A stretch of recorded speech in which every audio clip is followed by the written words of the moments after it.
Welcome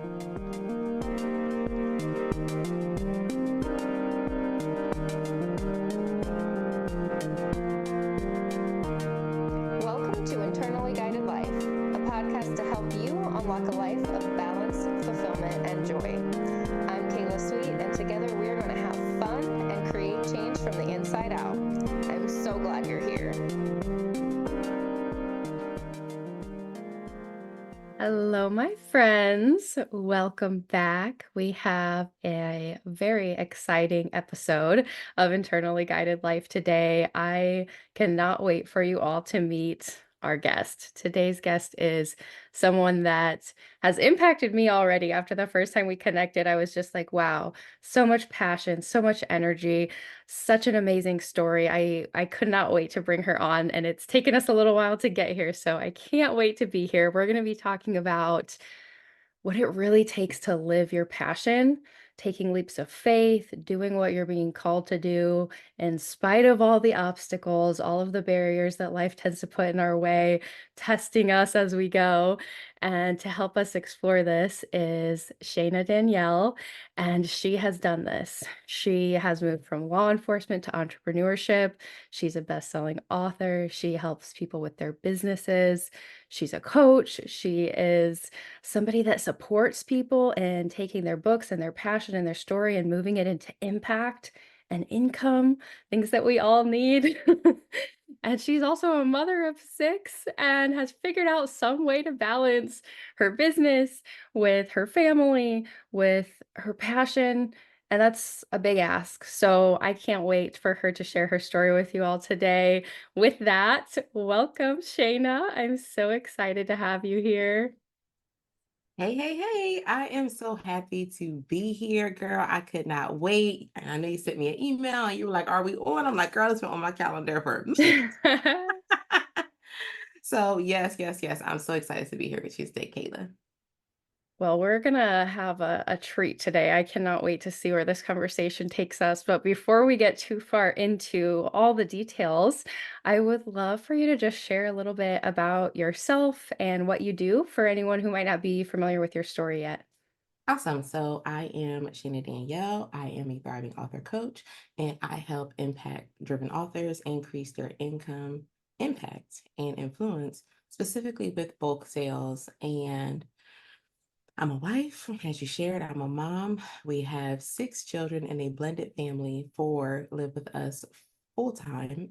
And this journey getting here was a wild ride. Understatement of the century. Yeah, that's What What was so I mentioned that you moved from law enforcement into this entrepreneurship and helping people make these bulk sales of their books, which is it's a huge deal for people in their lives. What was the defining moment or moments or periods of time that helped you to make this pivot? I mean, that's a bold move to go from something that's kind of pathed out for you and accepted by society to a path of your own. so it started with overcoming fear. And I share with people a lot. I literally was crippled. I was bound by fear for 7 years. And I felt this, divine calling, God inspired to write a book. And the people I was called to serve with my book was also the people who were um, incarcerated. And with me working in law enforcement and in the jail and all of the things, I seen people get like 6 month suspensions for commenting on a Facebook post from someone who used to be there. So I'm like, these people getting 6 month suspensions, I'm going to lose my job.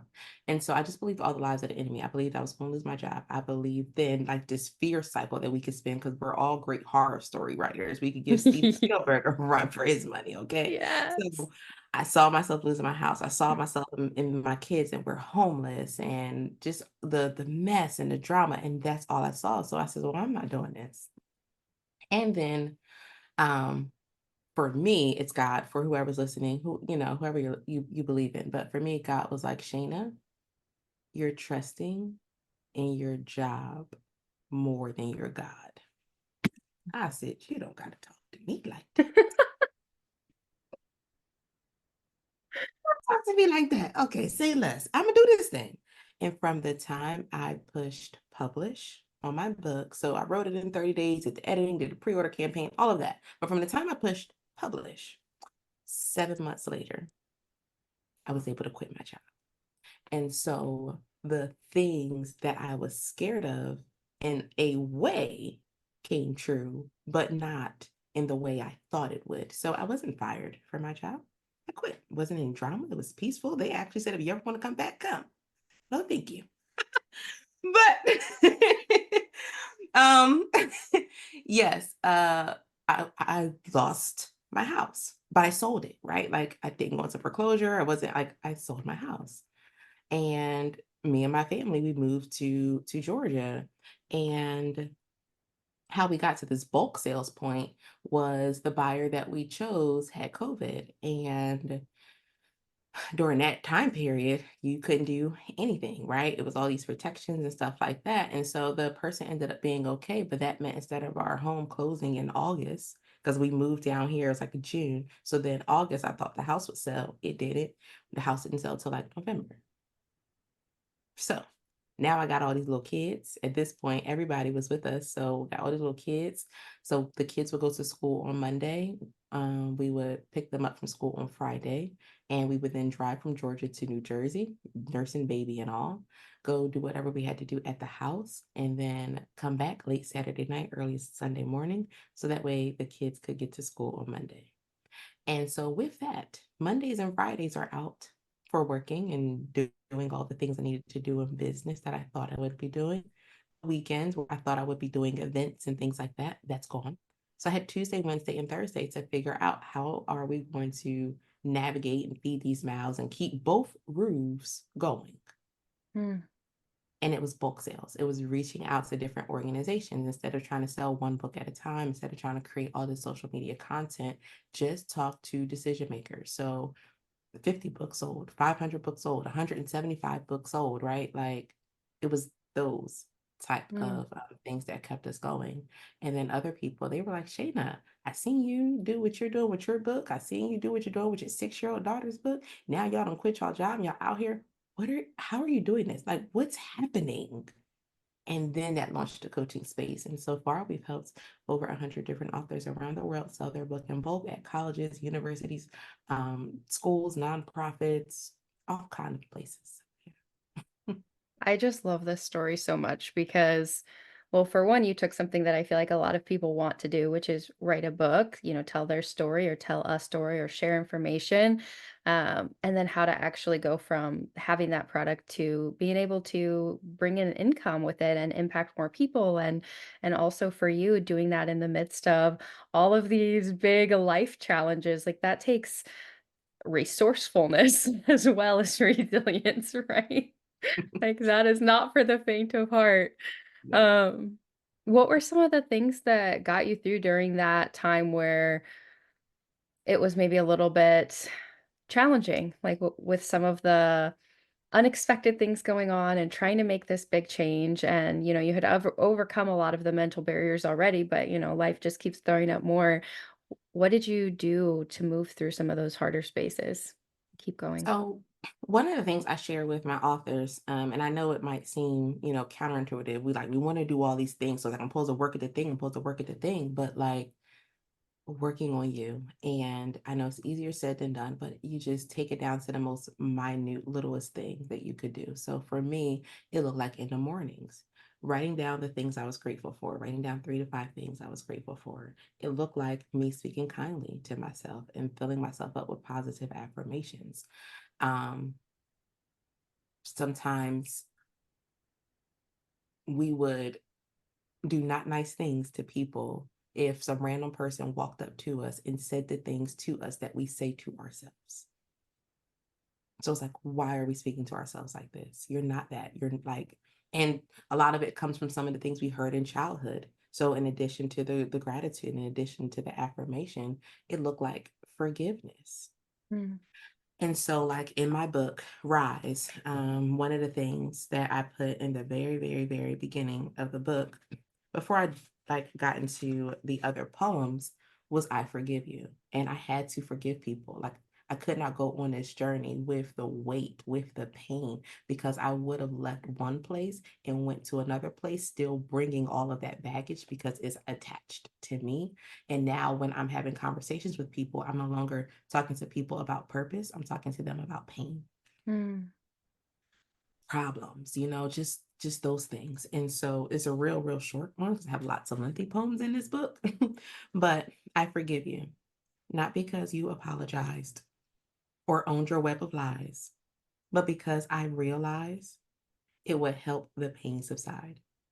My soul identified needing healing, not demise. No more tears in my eyes. Restoration, spirit cried. Forgiveness, I survived. Dancing, I feel alive. Peace no longer hides. Forgiveness now resides. that just gave me goosebumps. Do you have an audio version of your book? I do. Oh my It's on gosh. Audible. That is probably pure medicine. I feel like the way that you read it, it just speaks to the soul. That's beautiful. Wow. So, yeah. So forgiveness was a big part Oh, moving yeah. through. Like all the other things, the affirmations, the gratitude, all of that came after forgiveness. And not just forgiveness for people, but even forgiveness for like institutions and systems that had existed for a while. Like I was frustrated with the way the justice system was set up. I was like frustrated with the way that some job experiences and how things were set up. And I would have went forward trying to create something that based off of I no longer want to be this. I don't ever want to be this. So now I'm creating something from pain instead of forgiving the people, the constructs, the institutions. And now I'm just creating something amazing because I believe in creating something amazing. Mm. Yeah, really moving from your passion and rather than that pain, like you said, when you are carrying that and you're creating from that, it's your output's totally different than when you're creating from like that space of like calling and purpose and meaning. But forgiveness is not an easy task. And I did want to talk about this today a little bit. I guess what you wrote this poem, you wrote this book. How long did it take you to kind of move through this phase of forgiveness before you could get to the creation? And what were some things that you were able to do during that? Because I think a lot of people they want to forgive. They know it's carrying a heavy weight that they don't want to do that anymore, that it's wearing them down. But then to actually forgive, especially you talk about institutions like that, there's so many huge injustices that are ever present. And I think a lot of us carry around some anger for that. So, what was your process like, and what would you recommend to people? Where did they start? So I would say start in the now. And what I mean, example, I was going into a store and I parked my car, and I don't know if it was someone I saw. I can't remember if it was something that came on a radio, but I instantly had a flood of anger and I was mad at a specific person who hurt me. And again, this person isn't around. Like this person is probably living their best life. And here I am mad, taking up my space, my time, living rent free in my head. And so I said, I'm not going in this store until I move past this emotion. Because then I would have found myself pacing around the store, forgetting what I was supposed to get because I'm arguing with an imaginary figure that's not even present. So the in the now was I forgive, I'm going to say Kayla because you're right here. Yeah. I forgive Kayla. I release her to her highest and me to mine. Mm. I forgive, and it's going to feel like knives in your mouth the first time you say that. But I forgive Caleb. I release her to her highest and me to mine. And I said that 3, 4, 5, how many times I needed to say it until I could woosah myself. to then go in the store, focus, come out, and then listen to things that are going to build me up, whether it's a positive podcast like this one, or whether it was a song or a sermon or something. But I came back so that way I could stay in that space. And I think sometimes we perceive forgiveness and it holds us back from experiencing it as reconnection. Mm, And forgiveness does not mean reconnection. Forgiveness does not mean that you have to have people, that are toxic, not safe in your environment, loved ones, friends, whatever, right? Like it does not mean that, but it does mean that you free yourself to become the best and highest version of yourself. And so it starts with those little things. It could also look like writing out a letter, because I did that too, of all the things that I wanted to say. mm. And then I burnt it.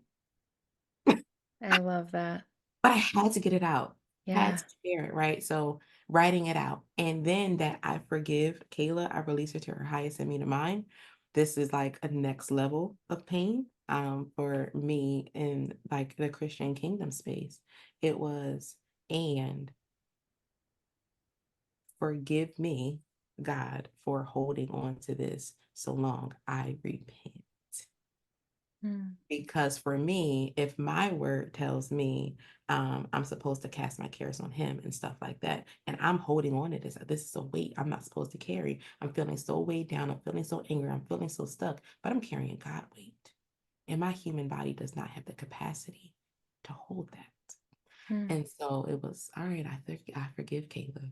I release her to her highest and me to mine. And Lord, forgive me.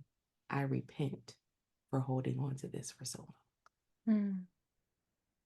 There's so many layers to just that, like, what sounds like a simple practice, but, in a felt experience is not so simple. But Oh, I love this "I release," like, because that's what it feels like when you do actually forgive someone or something or a situation, when you let it go and you let them go. You free them and yourself at the same time. It doesn't take away anything that happened, but it just doesn't feel so sticky and icky in your lived experience day to day anymore. And it is a practice though, right? Because sometimes you think you've done the forgiveness and you've done it once or twice, and then it rolls back around. Like it's really an ongoing process yeah. of forgiveness. Yeah.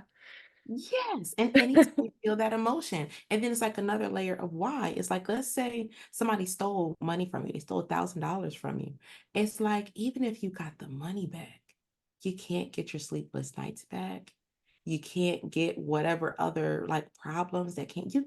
It's like it's literally a debt. Forgiveness is releasing a debt that someone literally cannot pay.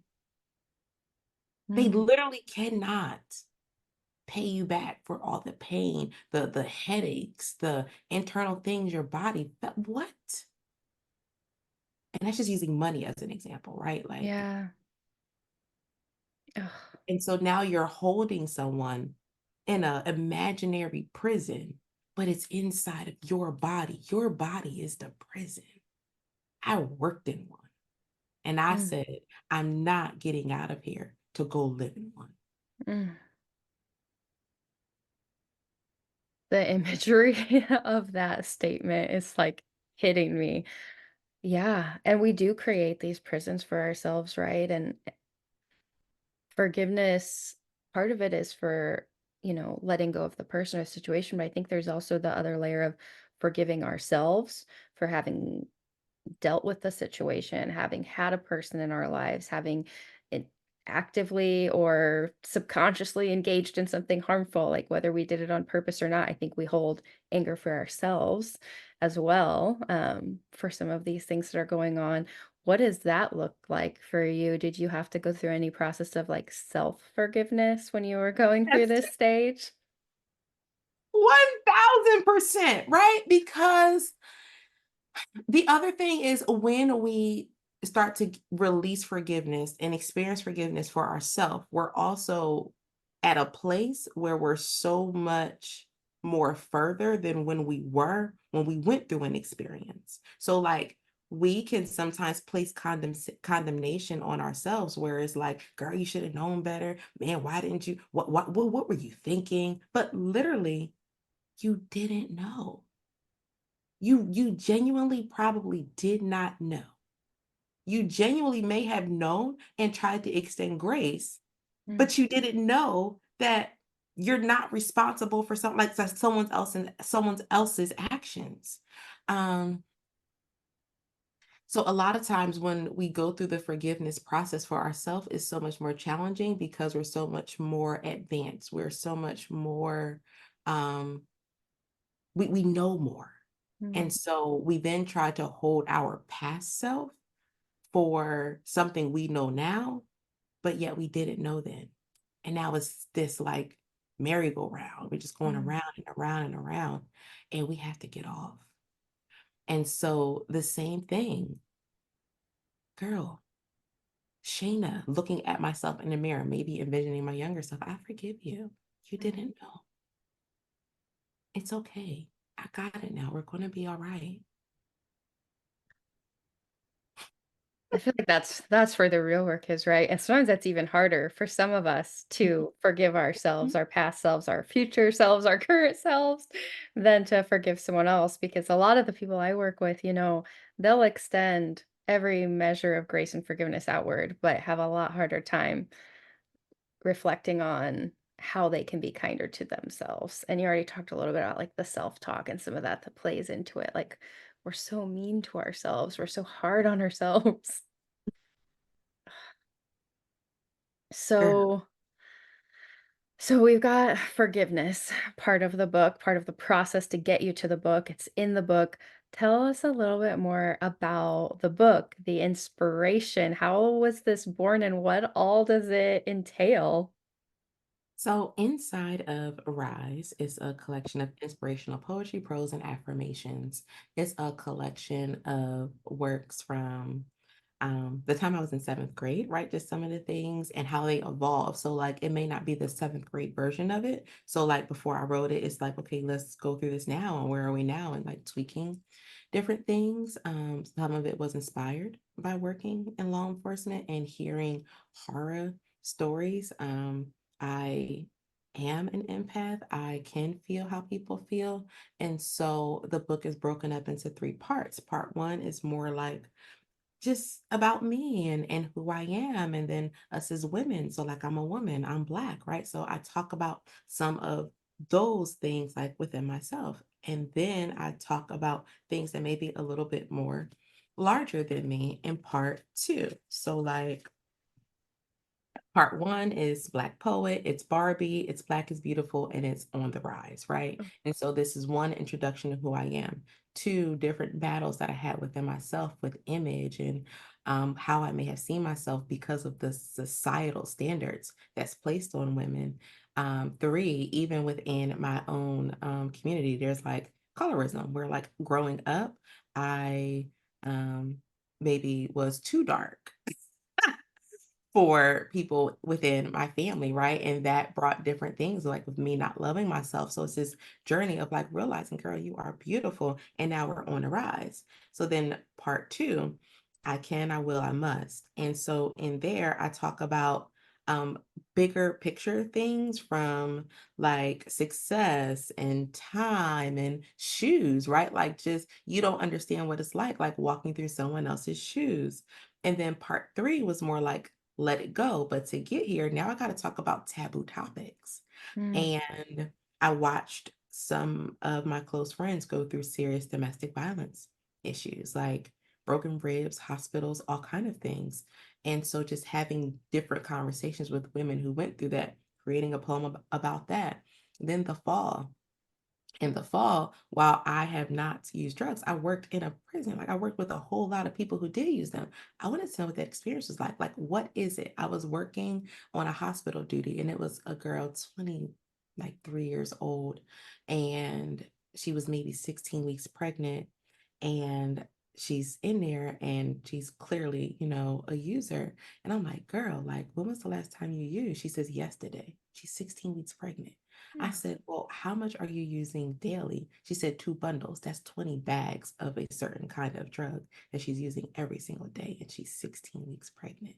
And that put me on a mission of, again, not judgment. I'm trying to understand. And I'm like, what makes somebody get here? And I talked to so many different people. There's so many different stories from people who had fabulous lives, like this one mother. She felt so horrible because her adult children had a fabulous life and her younger children were struggling, but like working, got injured, was on prescriptions, and then the prescriptions dried up, and now life spiraled out of control in such a short time, and now family alienation and all the things. So, like, I wrote about that, and whenever I shared it with someone who went on that journey, they was like, man, like, you got to put this in a book, you got to share this with more people, this was so helpful. And then I ended with like fries and voices, and that's about letting you know, like, no matter where you find yourself on the spectrum, or maybe you just don't like how you look in the mirror, to maybe you're someone who's going through something so traumatic, domestic violence, drug abuse, something like that, you can rise above all of this.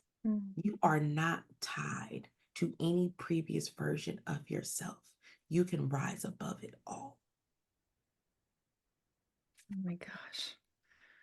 Wow. So this is not just a book. This is a social commentary, a healing journey, a reflection of you and the people and experiences that you've gotten to interact with in your life. So this is like a lifetime of reflection in in a book. Yes. I love it. How is it all poems or are there poems and reflections? How is it kind of structured in that way? Just out of curiosity. Yeah, so it's structured more poems and reflections. So like when you get to like a part, so you got like part two here.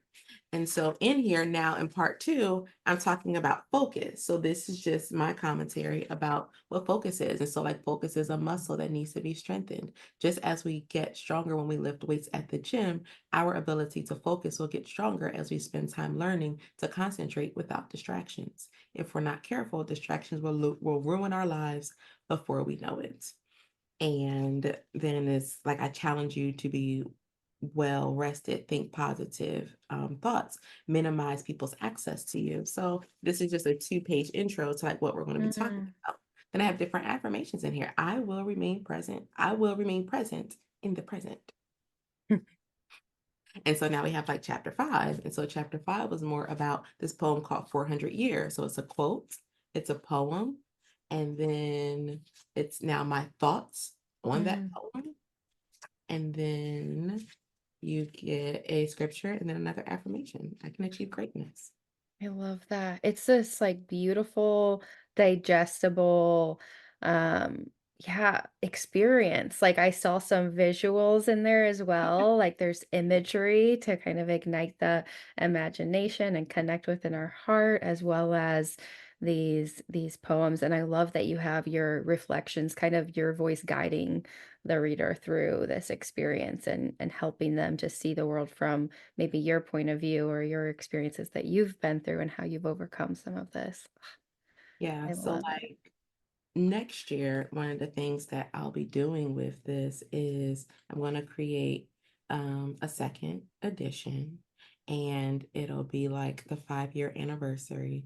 And inside of there, just from different conversations I've had with people. So, like, we have the poem, and then we have my thoughts on it and my reflections. I also want like some and give space like for reflection questions for the person who's going through to think through, like, okay, I put forgiveness in there. Okay, now how do we unpack that? Like how we talked about Mm, here. So, just based off of all of the different conversations that I've had with people, I now want to make a second edition and give space yeah. for that. So, that's what we're doing. Yeah. I love that. Then it's going to bring them into the experience even more and make it also their story and their reflections and give them some practical places to start because I think that's half the battle, right? Like just Yeah. knowing what questions to ask, where to start, what to do. Yes. Yeah. Yeah. Wow. Thank you for sharing. I was wanting to dig a little bit more into the book. So I guess I have a question that's it's related to the book, but it's also more about you. Mhm. Um, how did you heal through this process of writing the book? How did it challenge you, or how did you grow through it? Because that's no easy task. I've started writing a book more times than I can count, and actually getting to completion is not an easy task. So, what were some things you had to go through or grow through to move this to completion? And yeah. Well, I think that 7 year bound by fear time span helped me a lot. And while I always frame it as bound or crippled by fear, I also use that time to learn and grow. One, let's just talk through the publishing space, right? Like I studied just because that's one thing with fears. A lot of times, fear is the absence of knowledge. And so, once we have enough information, then it's just okay, now take the step and see what happens. So, I filled myself up with information. I read books and I took courses and classes. I watched Amazon go have like Create Space. And then from Create Space, it goes to KDP. Like that whole time, like I was just reading, I was studying. So, like, where some people they embark on a journey of writing a book and they may get stuck, they are stuck because they just don't have enough information. And so you find yourself where you're either going to invest money in learning that information or you're going to do what I did and invest time. And so now it's just like, how long do you want to wait? So like it was 7 years like study for me. So that's one on the publishing side of things. The other part of it was growing, evolving. My friend group circle had changed from the time I wanted to publish the book to when I actually did. And even that was like challenging because as I'm growing and evolving, and the people who I was growing up with was like not Mm, growing and evolving, it doesn't mean we can't eventually reconnect at a different time. But right now, I have to give myself space to grow, to evolve. I lost my father during that time. I went through a divorce during that time. Um, so much happened from the time I initially wanted to publish the book in like 2013-ish to actually publishing the book in 2020. mm. So much happened. Yeah. Wow. Well, in 2020, I didn't realize that was when you published. Like, wow. How did that come to be?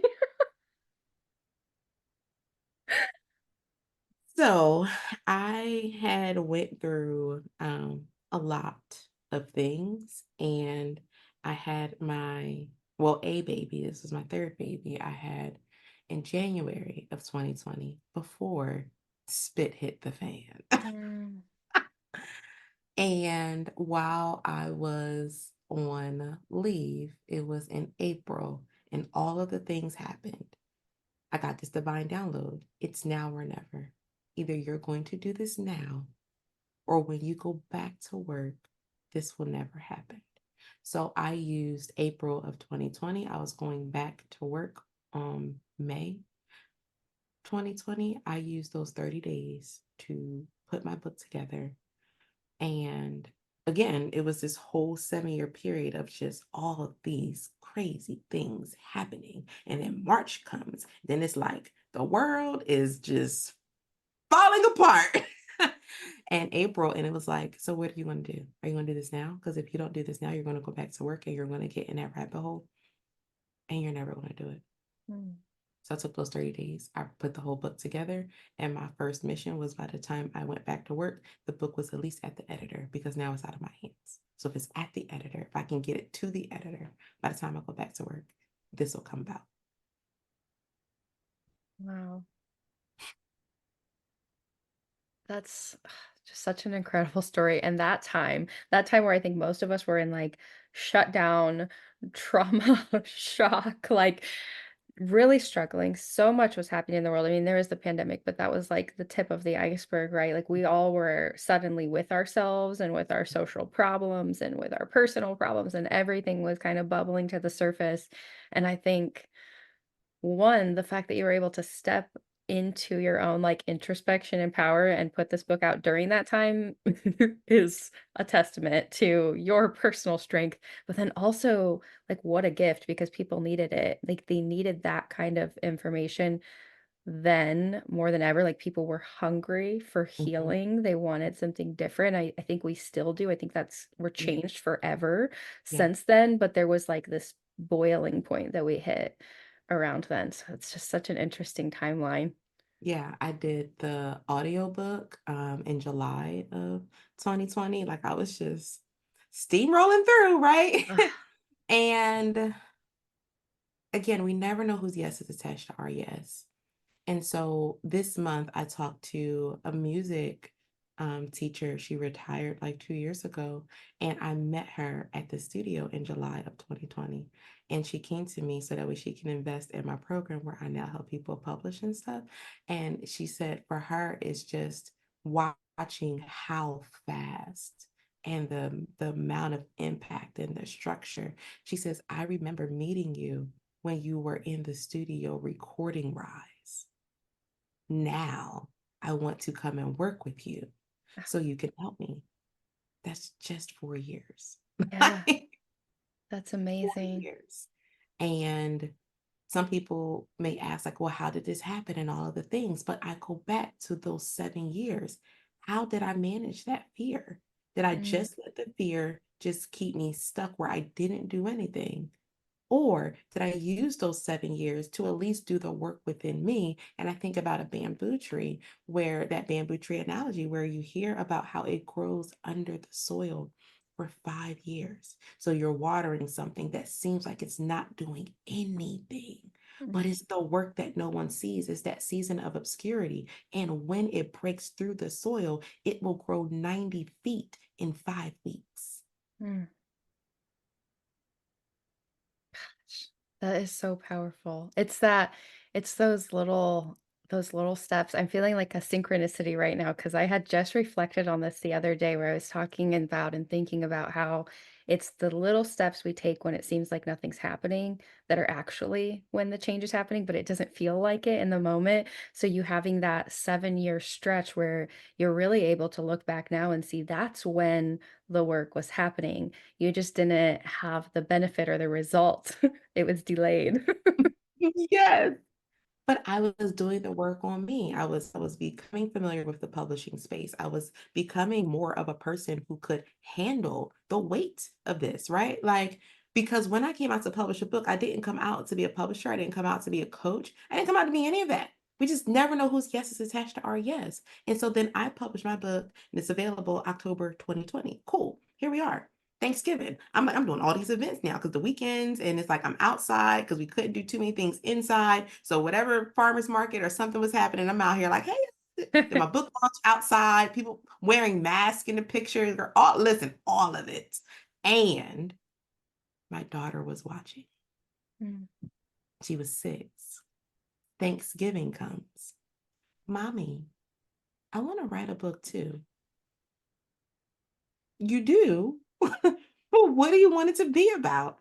And for her, she's home. She misses her friends. She's in kindergarten. This is a kindergartner who misses her friends. And she says, Mommy, I want to put a book where the kids will feel better. I want to share my affirmations with them because I have been doing affirmation work with her since she was 2.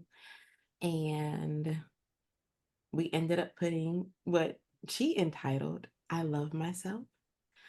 And it's diverse, it's inclusive, it has like coloring and activity books and tracing activities. And so it was on her level. And so initially it was just supposed to be for her class. But because I just went on this whole publishing journey, I studied, I did my own book. It's like, well, whatever we're going to do, we're going to do it with excellence. And excellence does not mean perfection. It means you're doing the best you can in the season you have with the resources you have available. And so for me, the resources I had available was not just putting it together, printing it out on some paper and taking it to class. The resources I had available was actually publishing this. And so now I was like, well, since we're here, let's just tell some people about it, see if they want to buy it. So same thing, pre-order campaign. And then it was like, well, Shana, bulk sales is what you've been doing. You've been performing. How about you reach out to some different schools and places and see if they want it too. So some said yes, and some bought, and some didn't have money. We were still in the middle of the pandemic. They're trying to keep their teachers on payroll. They didn't want to lay anyone off, so their resources was limited. And they said, well, we can buy the book for the after school program. That was still gonna be 40 or 60 books. I'm ecstatic. Yay, 40 or 60 of my baby's books. Yeah. I go home and tell her, little, divine self inside her. She's like, Mommy, I want all the kids at at the school to have my book. With what money? Right? Like they don't have it. I'm working at this jail. And she says, Mommy, we can raise the money. Raise the money? You want me to ask people? Bride and all this other kind of stuff, all raising up on me. So I sat with it. I sat with it for 3 days. So it wasn't 7 years this time. It was just sat with it. And I said, all right. So we put the pitch out there to ask people to help us raise money to give these books to these schools. And I made the request known on Sunday. By Wednesday, different news anchors were reaching out to us and they wanted to cover the story. And Thursday, not even a week later, a news anchor was at our house, NBC, and they were interviewing us. And then Friday, we were doing a live, maybe like on Zoom with ABC. Then the next week, we were live with Fox. And then the next week, it was just PBS and newspapers. And it, again, something I never saw coming. I saw some Instagram lives. I saw some YouTubes. I did not see any of this coming. And I'm like, okay, well, we out here now. And what was the straw that broke the camel's back, or the icing on the cake that launched me into entrepreneurship, was a time when she had to do an interview. I don't know if it was North Carolina, Detroit, someone. She had to do a news interview with someone, and I couldn't get off of work. And she says, Mommy, I'll still do the interview. So I'm at work, and my daughter is home doing an interview, and Mommy does not know how it's going. And it was like, you ready?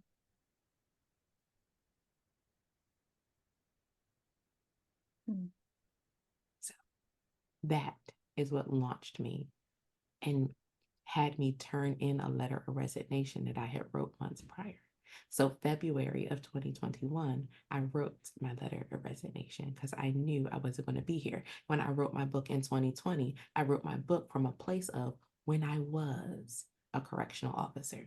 Although I was one in that moment, I knew I wasn't going to be one forever. So I wrote the book and I'm referencing different points when I was a correctional officer because I did not see myself there. So I was somewhere in the future.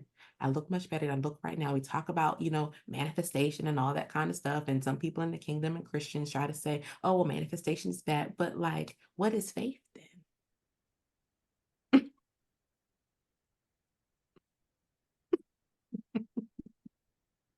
Yeah. The woman with the issue of blood, she saw herself as healed. She said, if I could just touch the hem of his garments, I'm good. What is faith? Manifestation with Christ. And then people on the other side, they'll just call it manifestation. Okay. Yeah. But like, I wrote my letter of resignation then into February 2021. May, I left. And I did not have, quote unquote, a place to live because I was leaving my job and I was moving to Georgia. I didn't know when, I didn't know how. My husband and I, we had came to Georgia like 5 different times, looking at places. We had looked in and applied at like over 20 places. Everyone told us no, even though we were offering to pay the whole year up front. Everyone told us no. Because we knew it would be a risk just because we're going into business. We're not coming with a job. So we want to remove the risk. We say here, and we're showing where it's coming from. We're going to pull this money from here. This is what we have. It's not no like interest in money. It's legit. Right. We had proof of all the things. We got told no 20 times. And When we finally got the yes, we wasn't even in Georgia. We were sitting in New Jersey, and it was the first week, second week of June, 2021. And we get a text from a woman, and she says, "And good evening."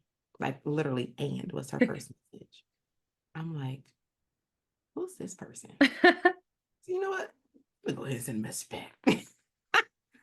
And I sent a message back, and she was like, "Oh yeah, I'm an agent, and I don't know how she got my information. I don't know." So I'm telling the lady what I want. The next day, the lady sent us a house. We said, "Yeah, we want to see it, but we're in New Jersey. Can you FaceTime us?" But she FaceTimed us the house. It was the house that I saw when I closed my eyes every time. Mm. Wrought iron on the staircase, all everything. When I closed my eyes, that was the house that I saw moving into. I said, "That's the house. Tell them we want it." We in New Jersey now. We apply for all these other houses, girl. 3-ish, 5 days later, they accepted. And June 14th, 2021, right after we did like an event in the Bronx where we had a book event and all those things with all the kids, we drove from New York, we drove to Georgia, and Monday morning we went, looked at the house in person, and then we went and signed our lease. Wow. This is just so there are so many things that happened in rapid succession. Like you had that 7-year period where things probably felt hard and muddy and complicated and you're doing all of this and work doing this healing, working your more, I don't know, socially acceptable work, one of the roles they've told us we're allowed to play.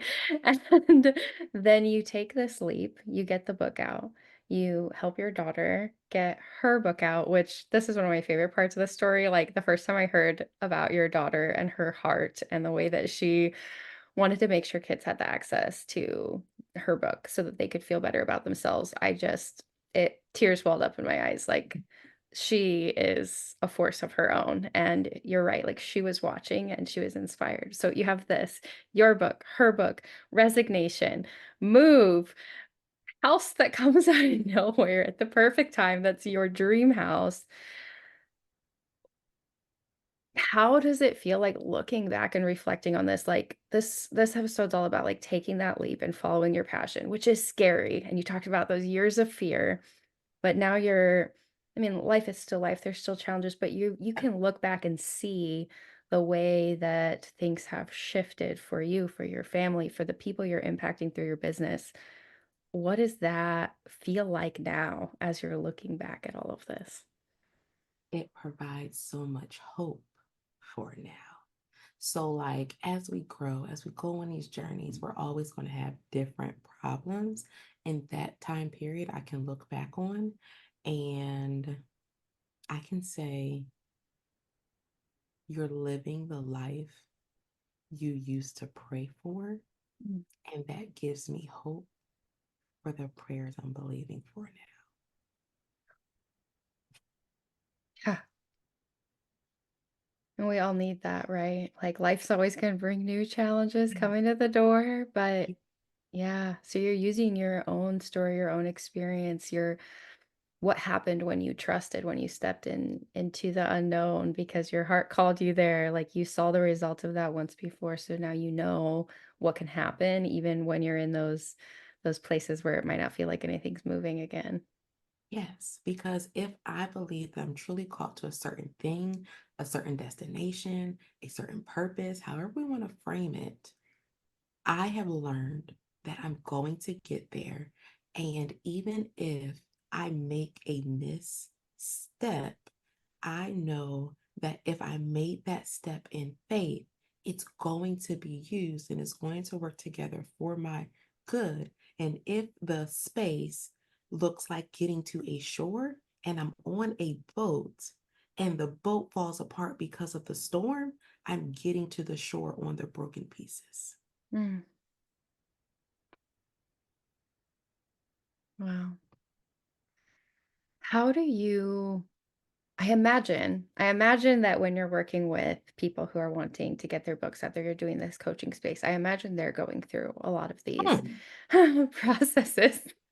How do you support other people? And thinking about our listeners right now, how like if they aren't there yet as far as their trust in the process, in the pain, maybe they're still dealing with some of that fear. How do you help people through some of that messy stuff? Where are your practices or recommendations for where people can start when they're somewhere in the messy middle of this journey? So my people that come to me, they have a whole module, and it seems pointless in the beginning, but it's about our mindset. And I know we all feel like we're good. I don't need no mindset stuff. I ain't paid for that. I just paid you to get to my thing. Baby, we gonna deal with this mindset. And so I wanna at least pull up and just talk through what I have them do. So, step one is for them to write a letter to their future self and think like 75 years old. If this person listening is 65 or 70, then think 15, 20 years in the future. Like, write a letter to your future self and write a letter essentially thanking them for all of the things that has happened. So it's like, dear future self, thank you for creating the book, for creating the podcast, for creating the business. You have helped so many people, right? So that's one, live somewhere in the future better than now. So now Mm, we've zoomed out. So now we got to start to zoom in. And we first then have to understand what Carol Dweck, she's a psychologist, what she talked about with like fixed mindset and growth mindset, yeah. and learn about those things. And then how I frame it for my people is now once we're aware of what's happening with fixed and growth mindsets, now let's uninstall the draining apps and let's install the thriving apps. So a draining app may look like minimizing or overgeneralizing. And it means like if someone says, man, you did really good on that thing you did. And it's like, oh, well, it's nothing. It's no big minimizing something amazing that you did. Or overgeneralizing where nobody ever wants to support me. Mm, No, it's not nobody. Maybe it's someone specific that you wanted. So who is the nobody? Because it's mm, 8 billion people on this planet. Everyone experiences great things, and I never do. Overgeneralizing. yeah. So, um, those things I walk my authors through, and I have like them write it down. So, like on one side of the sheet, it's like, what's the fixed mindset? What's the draining app? On the other side of the sheet, it's like, what's the growth mindset? What's the thriving app? So it may be like, I'm just being humble, where actually you're not being humble, you're hiding, but whatever. I'm Mm, just being humble and I'm minimizing. And then it's like, I'm going to, like, growth mindset. I'm going to write this down as a win. And the app is I'm journaling. mm. I love the way that you relate to this as draining apps and thriving apps because that's such accessible language. Because Yes. there's so much out there on some of this stuff and so many different approaches. And I've seen and worked through different ones myself. There's coaching, different techniques that I've learned and used. There's mental health evidence-based practices, and they all kind of have, well, a fusion of a lot of similar Yeah. themes, right? But people have trouble with grasping it, with making it real to them, with making it applicable in their own lives.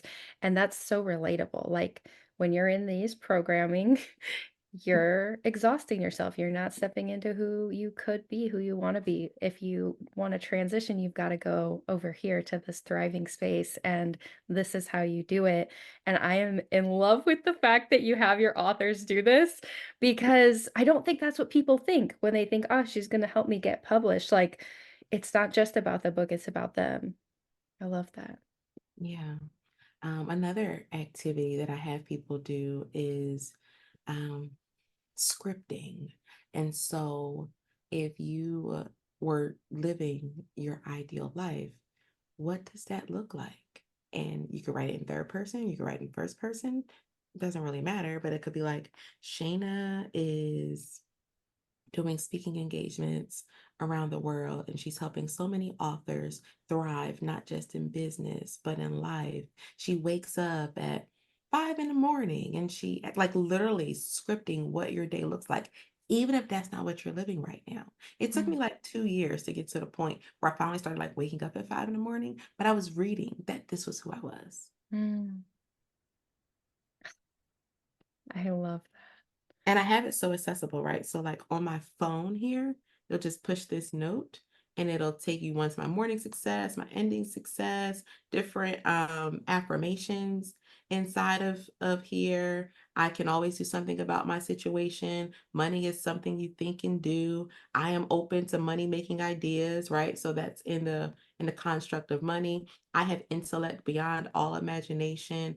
I am in the midst of a challenge, not overwhelmed. Like anytime, like it's literally right here Yeah, on at my, your fingertips. like it's one thing to have it written out in a journal and things, but if I'm out and about and I'm having a moment, I maybe don't have that journal with me. So I have it here. I choose to be abundant, right? Like I have those things in here. Then we'll keep scrolling down on like what I envision happening and what I feel is happening. So like I have an amazing team who goes above and beyond for the company and clients and get paid on time. And I feel at peace. Mm, So, like, not just the activity, but how the activity makes you feel and feel that mm. in the now. Yes. Oh my gosh. Okay. I feel like this is a perfect like um cliffhanger for our next episode. Because, yeah, we are going to dig into this more. We are going to get into it because this is something that you brought to me that I feel like people struggle with, and it's so powerful, right? This being able to envision and feel into your future self, your future life from where you are right now.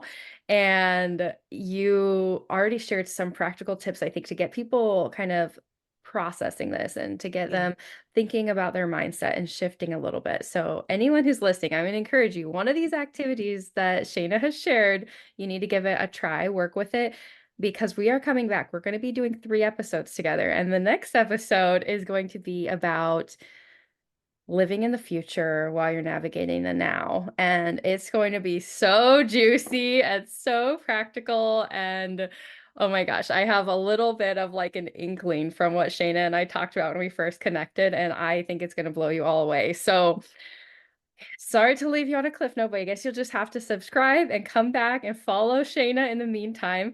But before we wrap up, Shayna, thank you so much. I feel like this has been my gosh, such a powerful journey. I can't even count the amount of times I had like full body goosebumps, like just listening to you speak and share. You're so impassioned and your story is so inspiring. And it's just exactly why this podcast exists. So thank you for coming onto the show. And I would love to know if there's any final things you want to share before we say goodbye.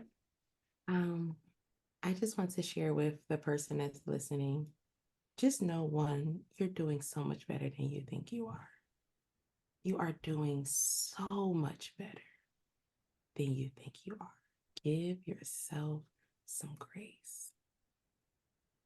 And if you want to learn more about me, you can find me on Instagram as I am Shana Danielle. I'm on most platforms as that. And if you want to learn about my company and what we do, you can go to thriveinlearning.com. Yeah. Perfect. You read my mind because that's what I was going to ask you next. I always want people to know where to find you. So go to those places, follow her on Instagram, check out the website. This is for everyone, whether you want to write a book or not. Like, this is your life. And that's really what we're talking about, stepping forward into the life you Yes. desire, you deserve. Yes. I can't wait. Oh, okay. So we are going to be coming back and we are going to dig even deeper and we're going to get into it. And I'm so excited for that. But for now, I think we are going to say goodbye and wish you well as you start to process some of this information. Hopefully, you're feeling inspired.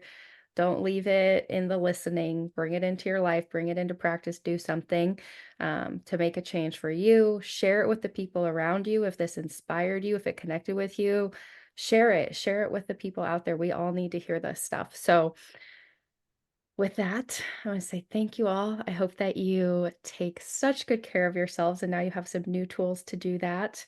And until next time, just keep listening to yourself, being gentle with yourself, and taking those steps even when it feels like nothing is happening. All right. Goodbye, my friends. Thank you again, Shayna. See y'all soon.